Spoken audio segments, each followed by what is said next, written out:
graça e misericórdia permitir que nós aqui chegássemos, não por merecimento, mas por graça de Deus. Nós estamos aqui para adorá-lo, e eu quero louvar a Deus por Ele nos permitir, louvar a Deus pela vida da Assembleia de Deus em Uruguaiana, Rio Grande do Sul, fronteira oeste, e conhecer os meus irmãos, e rever os meus irmãos gaúchos, que são crentes, lavados no sangue do Cordeiro, E olha que vocês não estão praticamente em um tempo de tanto frio, mas o maranhense sofre tanto, mas graças a Deus nós estamos aqui há alguns dias e Deus tem sido bondoso. É um prazer estar com o pastor Agemiro, com a sua muito digna esposa, pastor Leandro da Silva e a sua muito digna esposa, e com todos os obreiros que compõem este colegiado, essa pleiade de obreiros, dentre eles meu amigo pastor Joabe e todos os demais, essa membresia linda de crentes fiéis. Que Deus os abençoe. Meu pastor, muito obrigado pela aquiescência, muito obrigado pela permissão de nós assumirmos este altar. E a minha oração nessa noite é conforme as palavras de Moisés: que o Senhor faça resplandecer sobre vós a luz do seu rosto e tenha misericórdia de vós. Amém, queridos? Quantos trouxeram o livro? Deixa eu ver o livro. Você vai abrir em Provérbios do Novo Testamento. Amém? Em Provérbios do Novo Testamento. Você sabe? Epístola de Tiago. É uma das cartas mais práticas que nós temos dentre as cartas pastorais e gerais, porque ela está dentro do compêndio de cartas gerais. E a característica básica das cartas gerais é que elas trazem como nome o nome do autor. Então Tiago, a epístola de Tiago é uma das epístolas que compõem a galeria de cartas gerais. E ela é conhecida também como Provérbios do Novo Testamento, tendo em vista que ela é uma carta que traz no seu bojo lições práticas para a vida cristã. Amém? Você vai abrir no capítulo de número 4 e nós vamos ler 2 unidades literárias aqui. A partir do versículo de número 11, nós vamos ler a primeira unidade literária, que está nos versículos 11 e 12, e depois nós vamos ler do versículo 13 ao versículo 17. Como nós estamos em um culto de ensino, e eu gosto de ensinar, eu quero utilizar uma expressão, uma metodologia mais didática. Amém, queridos? Que a gente diz assim, a unidade literária. Eu acredito que todos os irmãos que estão com o seu exemplar da Bíblia vai perceber que no versículo de número 11, a primeira letra está em negrito, não é isso? Em negrito, versículo 11 aí. Isso significa dizer que o autor fechou a conclusão de um assunto e entrou em um outro assunto. E aí começa a unidade literária. Então, do versículo 11 ao versículo 12 é uma unidade literária. E daí ele fecha esse assunto e abre um outro assunto no versículo de número 13 e vai até o versículo de número 17. Não significa dizer que essas unidades literárias sempre estão certas, tá? Porque aqui é um recurso que se utiliza para dividir os pensamentos. As epístolas, as cartas, elas são compostas por unidades literárias. E cada unidade literária traz uma verdade central. Isso aí é o esqueleto das epístolas. Diferentemente dos evangelhos, diferentemente dos livros sapienciais, cada livro na Bíblia tem uma natureza. E para cada livro existe um método de interpretação. Eu quero ler com os irmãos essas duas unidades literárias. Vamos lá, versículo 11 e 12. Irmãos, olha o vocativo, não faleis mal uns dos outros. Quem fala mal de um irmão e julga seu irmão, fala mal de quê? Da lei. E julga o quê? A lei. E se tu julgas a lei, olha a conclusão, já não és observador da lei, mas juiz. Há só um legislador e um juiz. Existe só um legislador e um juiz que pode salvar e destruir.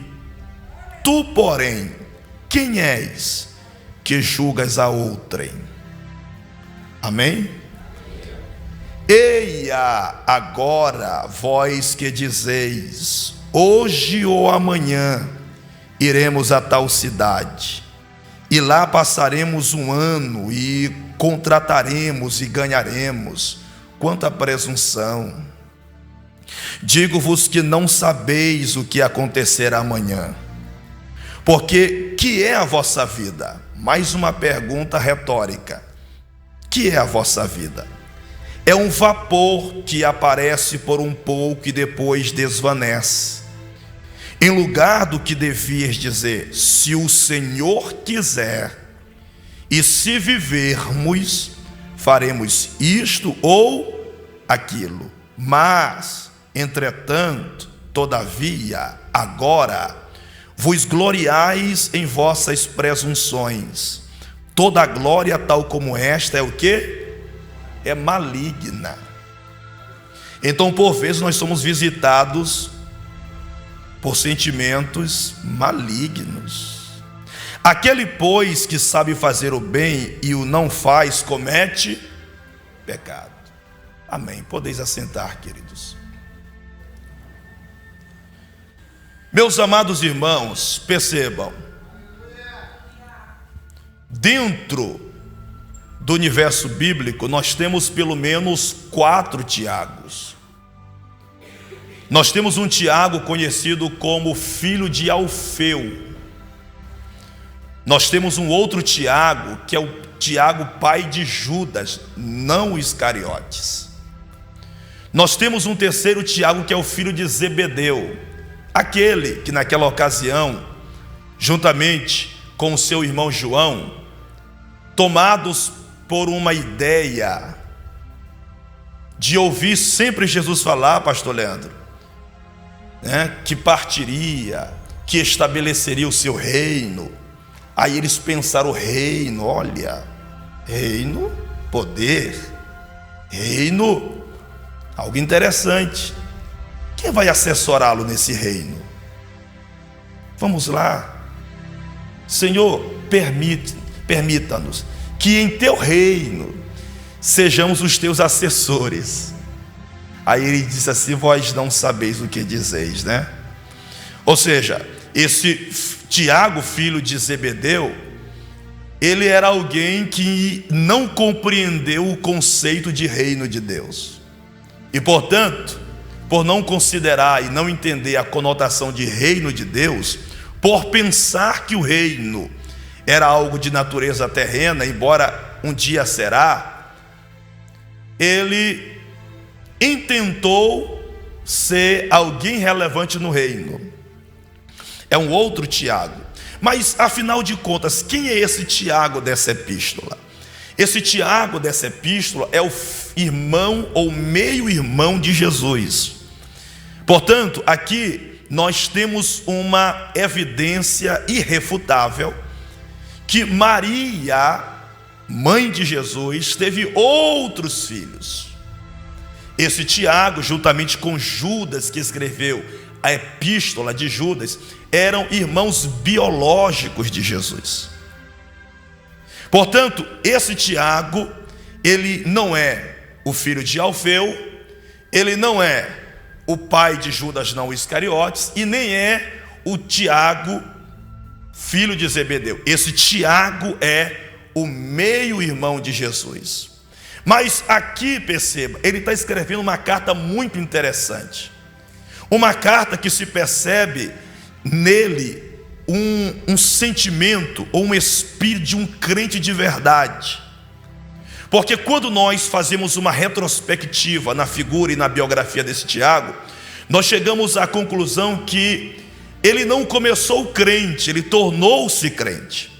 Porque se você abrir lá no Evangelho de João, capítulo 7, abra lá.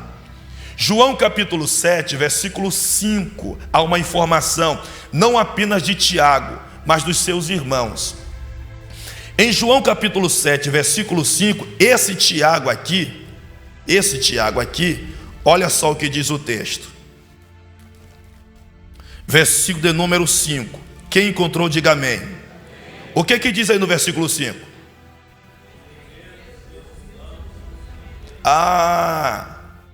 Porque nem mesmo e aqui são irmãos biológicos, nem mesmo os seus irmãos biológicos criam nele. Eles não acreditavam, eles não criam, eles não enxergavam Jesus como de fato deveriam enxergar. Tiago está num processo de conversão, de transformação, porque não há ninguém que, servindo a Deus e não crendo em Deus, seja crente. Os irmãos concordam comigo? Não há ninguém que diz servir a Deus, servir a Jesus e não crê em Jesus, seja crente de fato. Crente que é crente, crê em Cristo, serve a Cristo. Ele não é levado por teorias dispersas. Ele crê em Cristo conforme as Escrituras, porque, como diz as Escrituras, quem crê em mim, como diz as Escrituras, do seu interior fluirão rios de águas vivas. Ou seja, ele tem o Espírito Santo de Deus. Esse Tiago, ele estava num processo que ainda não cria em Jesus. Ele não cria, tanto que ele está dizendo: por que não sobe para Jerusalém para te mostrar? Não há ninguém que queira ser conhecido e fique em lugar oculto, então vai para o público. Aí a conclusão diz: porque nem os seus irmãos criam nele. Mas em Atos capítulo 12, ele passa a crer em Jesus. E depois a história bíblica, ou a história da igreja, afirma que ele tornou-se conhecido como Tiago, o justo, cujos joelhos eram como de camelos, porque orava muito. Então, olha só, meu pastor Gemiro, pastor Leandro, é depois de uma conversão, de uma transformação, que Tiago tem condições de escrever uma epístola prática para ensinar outros. Porque só pode ensinar quem aprendeu. Os irmãos creem assim? Há muitos que querem ensinar, mas não aprenderam. Não, Tiago agora é o justo, Tiago agora é o crente. E aí ele vai escrever essa epístola para crentes que estão em perseguição ou sob perseguição. Porque essa epístola, ela é destinada para os crentes da dispersão.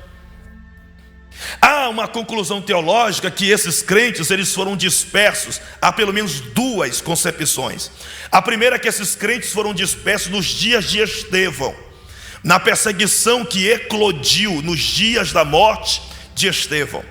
E há outros que acreditam que essa dispersão se deu em Atos 12, com a perseguição de Herodes. Sem entrar em detalhes, o que nós podemos afirmar de forma peremptória sobre o conceito geral é que essa carta é direcionada para quem está em perseguição, por causa da fé, por causa do evangelho. Mas não obstante, ou conquanto estejam sob perseguição, isso não nos isenta de sermos alguém, ou sermos um povo obrigado, sob o dever de praticar a palavra de Deus. Alguém que diz assim: eu deixei de ser crente por causa das circunstâncias adversas. As adversidades não nos dão direito de deixarmos de praticar a palavra de Deus. Independentemente do que você está vivendo, independentemente das agruras que você está vivendo, nós temos o dever de servir a Deus, de praticar a palavra de Deus. Por quê? Porque Jesus, que é a nossa referência maior, ele serviu para adorar a Deus. Você já leu João 17, a oração sacerdotal de Jesus? Um homem crente. Jesus era crente? Muito crente. Muito obediente ao Pai. Sofreu as mais fortes agruras. Mas ele disse: Senhor, eu glorifiquei o teu nome na terra. Eu glorifiquei o teu nome na terra. E por várias vezes ele disse: a minha comida, João 4, e a minha bebida é fazer a vontade daquele que me enviou e cumprir a vontade de meu Pai. Essa carta é para quem está em perseguição, com o dever de continuar praticando a palavra de Deus. E praticar a palavra de Deus, por vezes, nos remete a situações difíceis. Mas o Evangelho, e é isso que eu amo no Evangelho, é que o Evangelho, ele é claro, ele é transparente. Evangelho de João 16:33.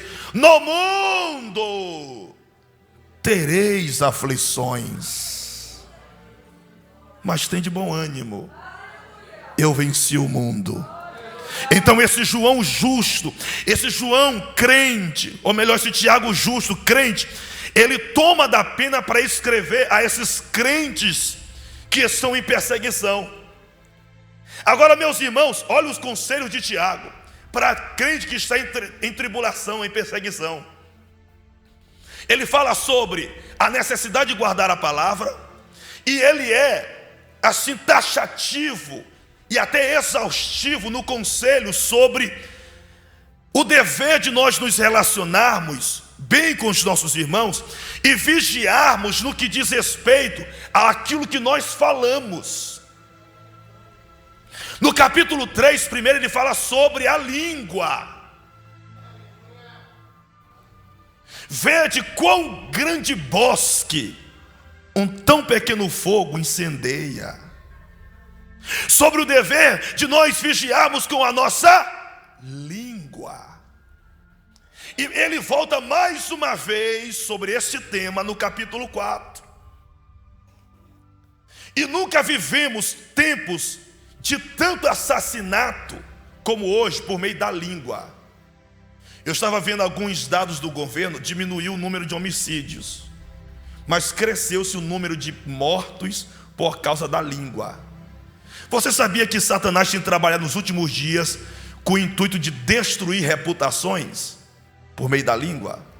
O diabo parece que entendeu que não é interessante tomar o teu dinheiro e te colocar em tribulação. O mais interessante é destruir a tua reputação, porque destruindo a tua reputação, ele acaba com a tua vida.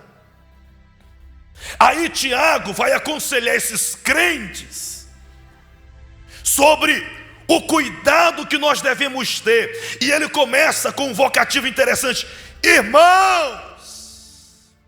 Ele parte da ideia de que nós não devemos nos maltratar, nos difamar, nos caluniar, porque antes de tudo nós somos o quê?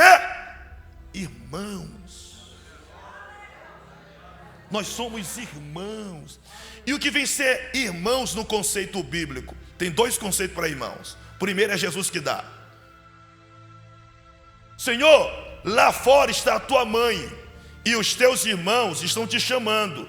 Ele disse: quem é minha mãe e meus irmãos? Porque todo aquele que faz a vontade do meu Pai é meu pai, minha mãe e meus irmãos.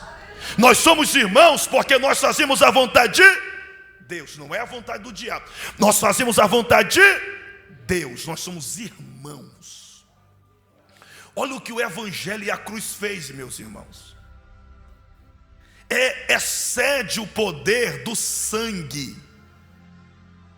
porque os meus irmãos sanguíneos são meus irmãos, mas a fé faz de povos distintos, raças distintas, irmãos. Abra lá em Efésios capítulo 4. Olha o que Paulo vai dizer. Efésios capítulo 4. Aqui esse aqui foi meu menino, 4 anos, pastor. Disse que queria limpar a unha.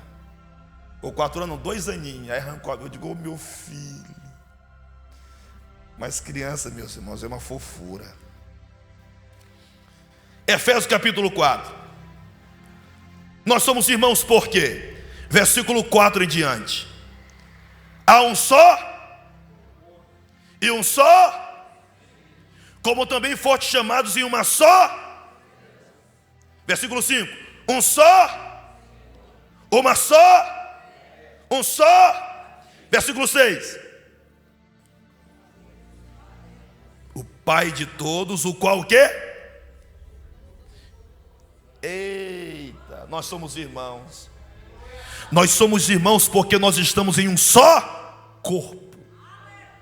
E aí Paulo é mais exaustivo na carta aos Coríntios. Somos, olha só, membros de um só corpo. E essa teologia paulina, ela vem para destruir a ideia da superioridade, da inferioridade, da utilidade. Ninguém é maior do que ninguém, ninguém é mais importante do que ninguém. Por quê? Porque o pé não pode dizer à mão, não preciso de ti. Nem o olho pode dizer ao ouvido, não preciso de ti. E aquele que parece ser o menos expressivo é o mais importante. Nós somos irmãos, Deus nos uniu, éramos separados, estávamos distantes, mas de ambos os povos Ele fez um, oh aleluia. É isso que o Evangelho faz, o Evangelho nos fez irmãos. Paulo escreve para Filemon e diz: Filemon, eu não quero que tu receba Onésimo apenas como teu escravo, não. Só escravo não. Eu quero que tu receba ele como teu filho, como teu irmão. Porque é isso que o Evangelho faz. O Evangelho nos une, nos faz irmãos. E se somos irmãos, a lógica é nos amarmos, é cuidarmos uns dos outros. Amém, queridos? Diga para o seu irmão: meu irmão, my brother, my sister, I love you. Meu irmão, oh aleluia. Ele nos uniu por meio do sangue do Cordeiro. Ele nos santificou, aleluia. Já não há mais escravo nem bárbaro, mas todos somos da família de Deus, oh aleluia. Olha o que, irmãos, o Evangelho transtornou a comunidade. O Evangelho transtornou a sociedade. Tinha senhores, tinha escravo, tinha tudo. Aí o Evangelho chega e diz: a partir de agora todos são irmãos. Oh aleluia. Ele nos uniu, somos irmãos. Irmãos, não faleis mal uns dos outros. Mas o que nos leva a falar mal um do outro? O que nos leva a falar mal um do outro? O que é que Tiago está falando aqui? Será que Tiago ouviu alguém dizer: Tiago, tem uns crentes aqui que estão se pegando, estão se mordendo, estão se acabando, estão se difamando, se destruindo? Se Tiago escreve, é porque possivelmente havia no contexto desses dispersos algum tipo de retaliação. Mas por que nós corremos o risco e o perigo de falar mal um do outro? A primeira resposta está em Mateus 7,11. Jesus diz assim, ó: se vós sendo maus, é por isso que nós falamos mal um do outro, porque a gente é mau. Como diz na linguagem do Maranhão, não vale nada. O mal está em nós. Romanos 7, Paulo não está falando só dele. Ali Paulo está falando em tese. Quando eu quero fazer o bem, o mal está em mim. É a nossa natureza, irmãos. Nós somos, foi Jesus que disse: se vós sendo maus, somos maus. Miserável homem que eu sou, disse Paulo. Natureza humana caída. Quem me livrará do corpo desta morte? Olha a metáfora de Paulo. E a metáfora de Paulo está relacionada a um tipo de condenação da época.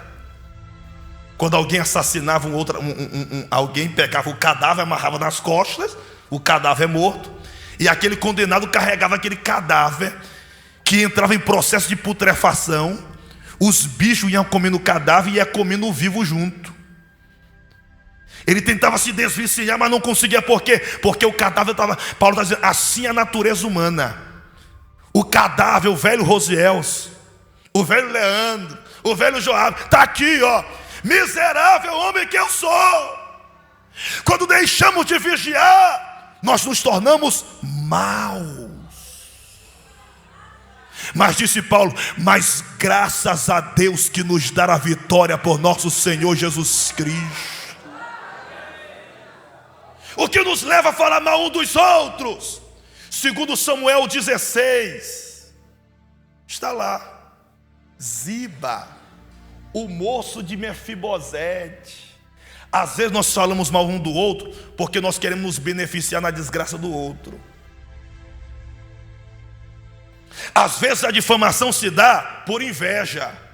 Eu quero algo que ele tem, e porque eu não consigo por meios legais e lutar por que ele lutou, eu vou usar de meios sórdidos para destruir a imagem dele. Foi Ziba.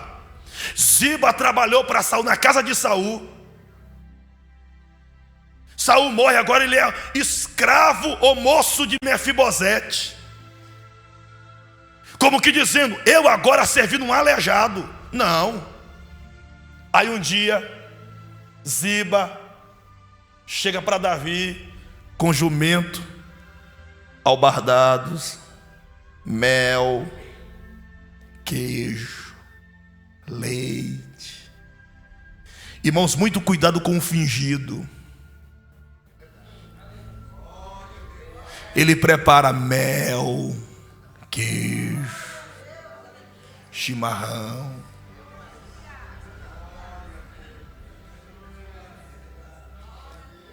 Mas o intuito dele é destruir Mefibosete, porque ele está visando algo. O que nos leva a falar mal um do outro são os nossos sentimentos sórdidos e a inveja. Davi pergunta: onde está o filho do seu senhor? Ou seja, onde está o filho de Saul? Onde está Mefibosete? Mefibosete quis estar com Davi, mesmo aleijado, ele queria estar com Davi. Sabe o que Ziba disse? Na ausência. Porque o difamador, ele é desleal. Porque o verdadeiro, irmão, quando ele quer falar algo ao teu respeito, ele fala na cara. Ele afirma, eu falei mesmo, foi isso mesmo, e você sabe que é verdade. Mas o difamador, ele usa de deslealdade. Ele não veio, ele ficou lá em Jerusalém dizendo: agora o Senhor restituirá o reino do meu pai. Como que dizendo, Deus está dando a paga para Davi. Deus está destruindo a imagem de Mefibosete. Nós falamos mal uns dos outros por causa da nossa inveja.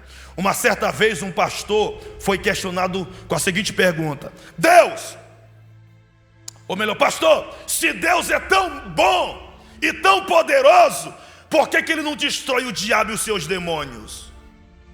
Aí o pastor sabiamente disse: meu irmão, graças a Deus que Deus nunca quis destruir o diabo e os seus demônios. Mas por quê, pastor? Sabe por quê? Porque se Deus fosse destruir o diabo e os seus demônios, onde é que eu ia parar? Ele diz: talvez você não, né? Você é muito novo. Mas se Deus fosse destruir o diabo e seus demônios, onde é que o teu pai ia parar?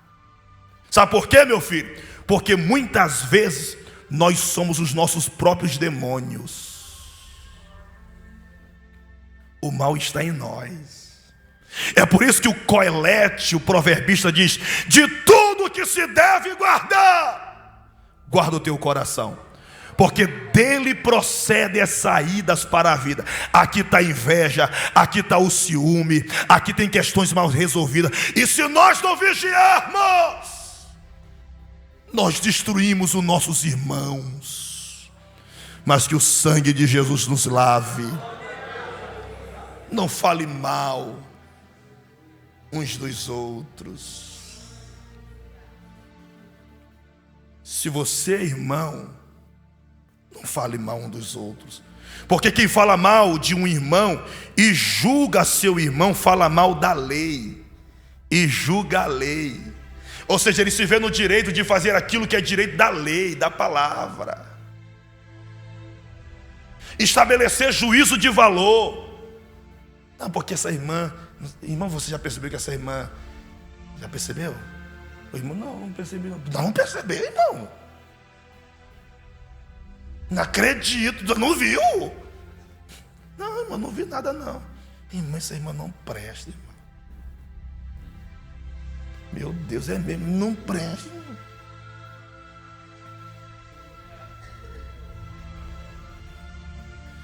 E não esqueça, geralmente vem com mel, com grãos tostados. Ele tenta criar um ambiente favorável para destruir a imagem do irmão. Mas crente que é crente, sai da sua boca palavras que edificam, palavras que levantam, palavras que constroem. Tiago diz que é direito de Deus julgar. Há um só legislador e juiz que pode salvar e destruir. Aí ele conclui: tu, porém, quem és que julgas a outro? A síntese aqui de Tiago é: quem tu és? Porque nós não podemos julgar o outro, porque basta você olhar para você mesmo. Quem tu és? Ele nos coloca diante do espelho da introspecção. Quem eu sou para falar do meu irmão? Quem tu és? Eu não sei aqui no sul, mas lá no Maranhão, no Nordeste, digamos assim: ó, te enxerga. Não tem? Te enxerga, meu irmão. Quem tu és para julgar o outro, para difamar o outro, para destruir o outro? A difamação e a calúnia, irmãos, são ferramentas e instrumentos do diabo. Porque Deus não abate, não destrói a imagem de ninguém, Ele guarda a imagem. Quando ele viu que Maria poderia correr risco de ser difamada, ele mesmo correu para José e disse: não largue ela não, ela não é qualquer uma, ela está grávida do Espírito. Deus guarda a reputação de Maria. E no final Maria disse: todas me terão por bem-aventurada. Por quê? Porque Deus divulgou a boa fama. Irmãos, o nosso dever é difamar, ou melhor, é divulgar a boa fama. Divulgue a boa fama. Eu me lembro lá no Maranhão, aconteceu um fato comigo. Conheci um pregador, pregamos em um congresso junto. E no final, passou uns dias, eu estou viajando no Maranhão. Fulano de tal: você conhece fulano de tal? Eu digo: conheço. E aí, rapaz, é um homem de Deus. Pregador, prega muito. Rapaz, ele saiu aqui te arrebentando. Eu digo: meu Deus. Rapaz, ele passou aqui na cidade, disse que tu não presta. Eu digo: misericórdia. Aí viajava para outra cidade: tu conhece fulano de tal? Eu conheço. E aí tu indica? Eu digo: rapaz, indica, é homem de Deus. Pregador, homem de Deus. Rapaz, ele passou aqui. Rapaz, ele está com um capiroto, esse homem. É cão. Se você não pode edificar, a nossa palavra é temperada com sal, aleluia. É para levantar o caído, é para sarar o doente, é para fortalecer o fraco, oh aleluia. Você não é instrumento de difamação, você é boca de Deus da terra para edificar.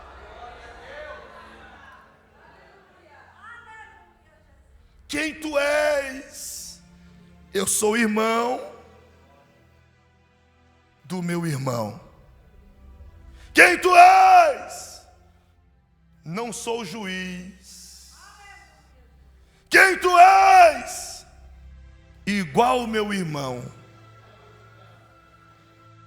Humano como meu irmão. Falho como meu irmão. Pecador como meu irmão. Carente da graça como meu irmão. Amém? Eu quero concluir, porque Tiago, ele sai desse universo e vai para um universo diferente. Ele dirige-se agora para os prepotentes. Porque existe dois tipos de prepotência. Aquela prepotência intencional, é prepotente mesmo, e tem aquela prepotência sem ser percebida. Porque o que Tiago fala aqui sobre planejar, sobre organizar, ele não está anulando o nosso dever de sermos organizados. É ou não é? De planejarmos a nossa vida, de dizermos daqui a alguns anos, eu estou me planejando aqui para daqui a alguns anos eu ter um sítio, eu ter uma fazenda, eu criar uns gados. Não tem problema, você tem que se planejar. Aqui a questão não é quem se planeja, quem projeta para a vida. A questão aqui é perder a noção da sua falibilidade, ou seja, da sua instabilidade. Você desconhecer o fato de que você é um ser humano sujeito ao tempo, ao espaço e às circunstâncias. É por isso que ele diz aqui, ó, o que é a vossa vida? Quem somos nós? Ele está falando sobre a necessidade de nós subjugarmos a nossa vida ao senhorio de Jesus Cristo. Nós não podemos ser prepotentes ao ponto de dizer: iremos, faremos, passaremos, construiremos, como se a nossa vida estivesse diante da nossa força. Jeremias 10, 23, Jeremias diz: Senhor, eu sei que não é do homem estabelecer o seu caminho, e nem o que caminha determinar os seus passos. Deus não nos deu o direito de determinar o nosso caminho, e nem nos deu o direito de dirigir os nossos passos.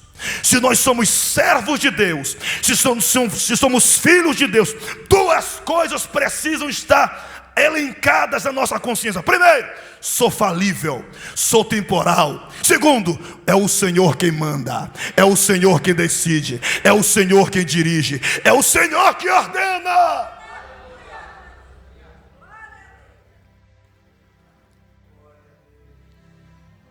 Hoje ou amanhã iremos a tal cidade, e lá passaremos um ano, e encontraremos e ganharemos. Digo-vos que não sabeis o que acontecerá amanhã. Jesus fala sobre isso, né? Até no contexto da ansiedade, que nós não podemos acrescentar um palmo à nossa existência. Um palmo à nossa existência. Os irmãos conheceram muito bem pastor Luiz Antônio da Luz aqui, gaúcho, muito amado do Maranhão. E eu me lembro como se fosse hoje, 2007. Eu já estava trabalhando no comércio. Pastor Luiz pregou sexta-noite, sábado manhã e sábado noite. Sexta-noite eu ouvi o pastor Luiz Antônio pregando, eu com um rádiozinho no serviço. Até, como diz, metendo um ganchozinho no serviço, né? Porque eu deveria estar trabalhando, mas eu estava aqui com ouvido a mensagem da sexta-feira, sentindo a presença de Deus. Meu Deus, amanhã eu estou lá no congresso. Sábado de manhã, corri para lá. Ouvi ele domingo de manhã, ou melhor, sábado de manhã. 5 razões porque precisamos ser batizados com o Espírito Santo. Sábado à noite, o ginásio, a ideia que ia dar, irmã, que era cair aquele ginásio. Pentecostes, herança de nossa geração. E eu me lembro muito bem que quando eu olhei o pastor, eu era ainda um jovenzinho, e olhava o pastor Luiz Antônio, o rosto brilhava, uma glória de Deus no rosto. E aquele ginásio tremendo, e a gente na glória de Deus. E eu me lembro que ele disse: amanhã viajo e vou para tal lugar. Claro, sob a dependência que era um homem muito crente. Mas olha o que a vida. Jamais imaginaríamos, ou imaginamos, que sábado, domingo, segunda-feira o pastor Luiz Antônio estaria nos braços de Deus. Porque, irmãos, nós somos seres do tempo e do espaço.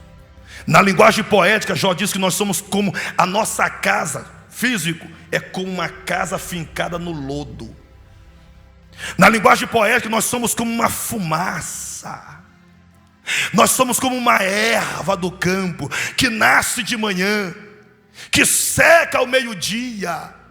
Portanto, planejemos sim, Jeremias 29, plantai os vossos pomares, edificai as vossas casas, dai os vossos filhos, aleluia, a mulheres, e as vossas filhas a maridos. Mas nós devemos fazer a nossa vida acreditando que quem manda é Deus, quem coordena é Deus. Oh, aleluia! Se Ele quiser, construiremos. Oh, aleluia! O projeto está no papel, mas quem manda é o Senhor. Se coloque de pé.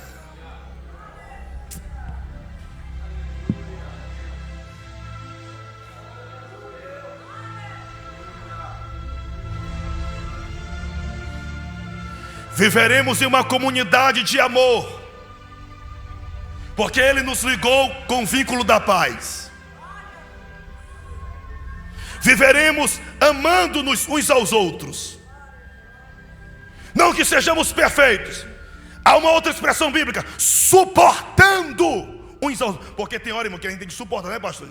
Meu irmão, eu tenho que suportar, porque só Jesus. É ou não é? Você é sincero, irmão? Ô irmão, aquela irmã, só Jesus. Aquele irmão, só o Cordeiro. Mas outro irmão está falando acerca de ti, só Cristo.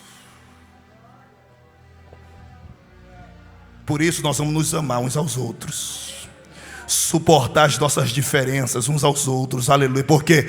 Porque o amor de Cristo está derramado em nossos corações, aleluia.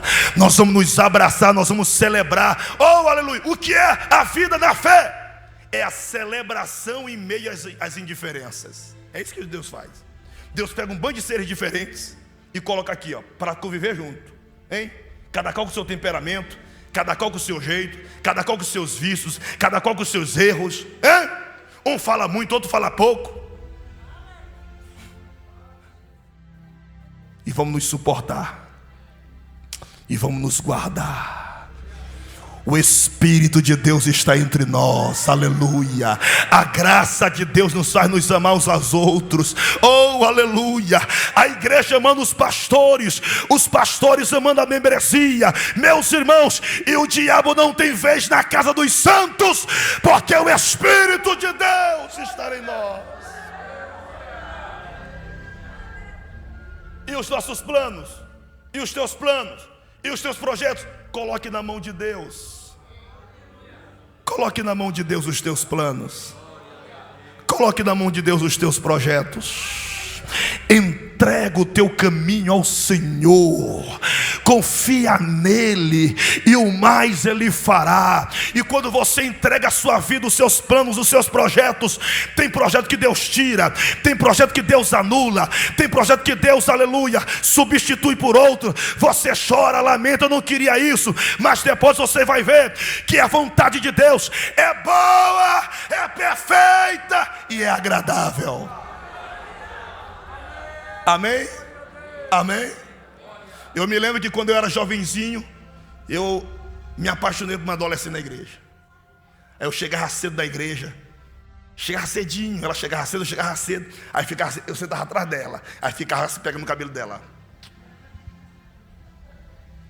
Digo, ô Jesus, essa vai ser minha namorada. Aí namoramos 1 ano, fiz planos, fiz projetos. Aí no finalzinho ela disse, eu não te quero mais. Irmãos, eu chorei de só voltei a morrer. Olha a minha oração de adolescente, oração boba de adolescente. Senhor, se o Senhor não me der, eu vou pedir para o diabo. Como se Deus fosse refém dos teus pedidos.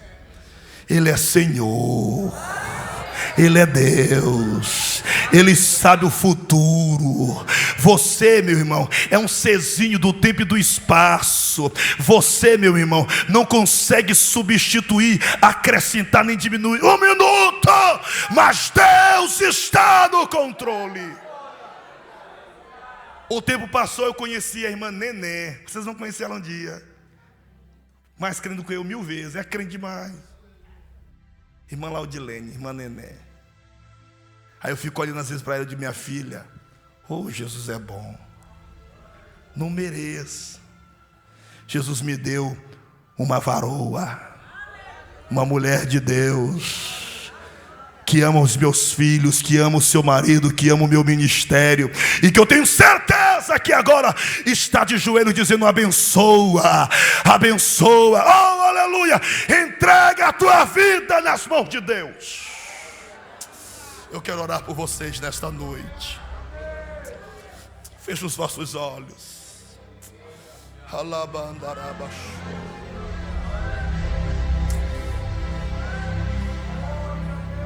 Oh, aleluia. Senhor, eu te louvo pela vida dos meus irmãos. Oh, Espírito Santo, que mudou o coração de Tiago, aquele que outrora não cria em Jesus, mas que em Atos 12 passou a crer em Jesus. E Jesus passou a confiar nele, porque colocou ele como coluna da igreja, e que tornou-se o justo, e que se tornou-se homem de oração, e que depois, Senhor, estava aconselhando os seus irmãos a amar uns aos outros, a não destruir uns aos outros, a se abraçarem uns aos outros. Meu Deus, abençoe esta igreja, abençoe essa comunidade da fé, abençoe esses crentes, lava-os no teu sangue. Que aqui, meu Senhor, nesta igreja, essa comunidade de crentes lavados no teu sangue, sejam crentes que se amam, crentes que celebram as suas indiferenças, crentes que glorificam a Deus, crentes que zelam pela imagem do outro crente. Meu Deus, e que os planos desses crentes, os projetos desses crentes, não sejam fincados na prepotência, mas na dependência de um Deus que pode fazer todas as coisas. Aleluia. Lance diante do altar de Deus os teus planos. Se Ele quiser, amanhã tu vai edificar, amanhã tu vai semear, amanhã tu vai construir, amanhã tu vai plantar. Oh, glória a Deus. Entrega nas mãos do Senhor. Meu Deus, ser conosco e nos abençoe em nome de Jesus. Amém. Que Deus os abençoe em Cristo. Muito obrigado.